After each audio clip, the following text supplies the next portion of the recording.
Hello, I am Becca Rue, and welcome again to Rue's Musings, bringing philosophical yoga inquiries to Colorado Springs and beyond. This week we've been talking about our ability to stay, or staying power. And part of our ability to stay, we've already talked about in the show up every day over a long period of time video, so if you haven't seen that one, check that one out. And that's part of what yoga says is part of the practice, is that we show up every day over a long period of time. And that's one of the parts of showing up that's interesting to me.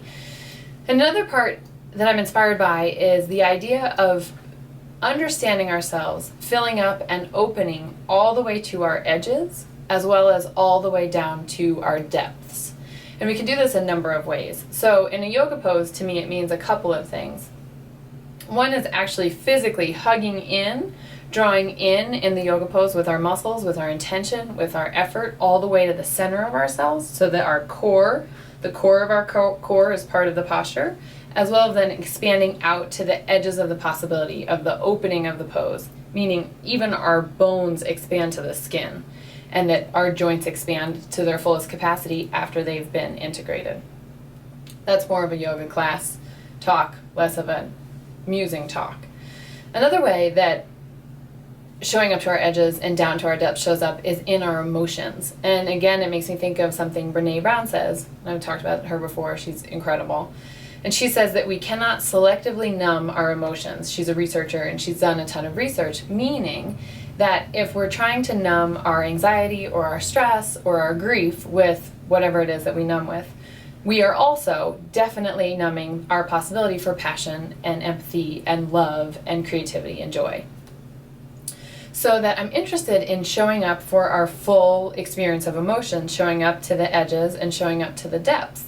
The way I like to practice this, or I should say, the way it's most poignant for me is in the emotion of humiliation, which some of you guys who know me know that I don't get humiliated with things that make normal people humiliated. You've got to go even further for me, so that when I do feel humiliated, I really I've done something outrageously dumb and painfully humiliating, and there's that moment of hot and nauseous, and our instinct, or my instinct, is to want to hide and run away and vanish, and that's the numbing, when we can do that with various things, with alcohol or with blaming people or with being defensive. So in that moment when I feel humiliated, I'm like, oh, this is it. This is the opportunity to feel this fully. So you feel it out to your edges and down to the depths, and you're like, this, I am sure I'm alive. Inside of this, I'm sure I'm alive. I feel it before I go on and sing for someone, a group of people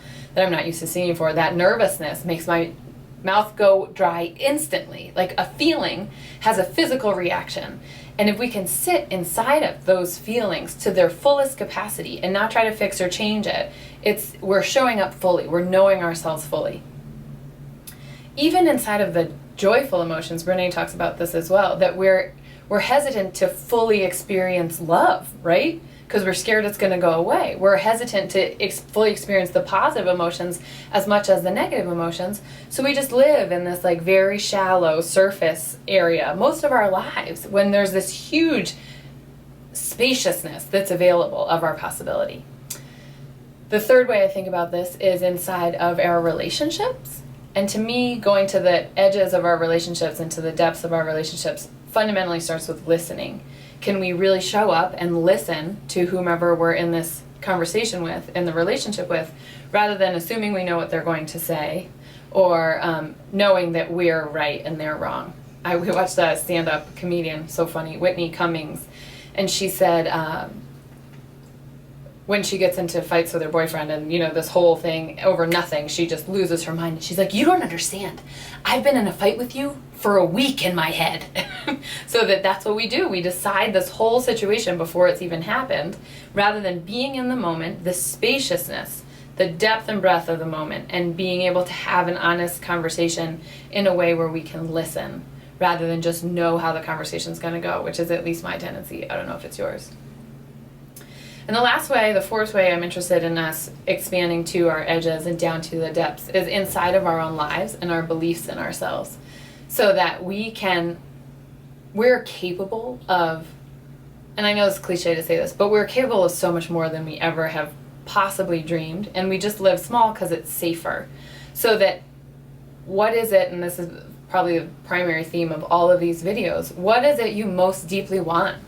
What do you want to do with your time? And if you're not doing that, then something needs to be shifted. It's just how it is. And so we stretch ourselves, especially in our imaginations, you stretch yourself to your edges of what's possible for me. I could move to Belize and start a dance troupe. It's just anything. It's like whatever you want. I could drive a bus. It's whatever you want to experience. And we're not stuck in these ruts of our lives like we like to think we are. And then in our quiet moments, you go down to your center, and that's where maybe some of these answers come from. Like what rumbles me in my core around why I'm here. And we have to do that dive and the possibility of what that looks like. And we don't have to know, I know we hear this all the time, but it's really helpful for me to have it reiterated. You don't have to know exactly what it looks like. You just sit in the depth of your deepest desire and in all of the possibilities that are open to it, and you say, here's what I want. Like I don't start a dance troupe. Maybe it's a tiny bit of something I want. It just came up, so we'll go with it. I don't know any dancers. I haven't danced in 20 years, but I want to start a dance troupe. And so, universe, will you help me with that? Can you help me make decisions? Can you help me meet people where that happens?